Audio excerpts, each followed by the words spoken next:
ஒரு நாள் ஒரு மீனவரும் அவரது மகனும் மீன்பிடிக்க கடலுக்கு சென்றனர். மீனவர் மீன் வலையில் பல மீன்கள் சிக்கின. அதில் ஒரு குட்டி டால்பின் மீனும் சிக்கியது. குட்டி டால்பின் மீனை பார்த்த அந்த மீனவரின் மகனுக்கு குட்டி டால்பின் மீன் மீது பாசம் வந்தது.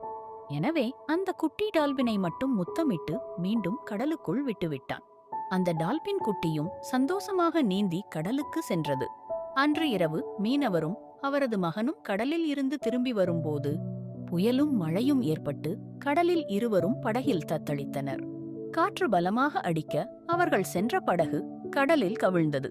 இருவரும் கடலில் மூழ்க ஆரம்பித்தனர். அப்போது அவர்கள் முன்பு காப்பாற்றிய டால்பின் குட்டியும் அதன் தாய் டால்பினும் மீனவரையும் அவரது மகனையும் தன் முதுகில் ஏற்றி நீந்தி கடற்கரைக்கு கொண்டு வந்து காப்பாற்றியது. மீனவரும் அவரது மகனும் அந்த டால்பின் குட்டிக்கும் அதன் தாய் டால்பினுக்கும் நன்றி கூறினர்.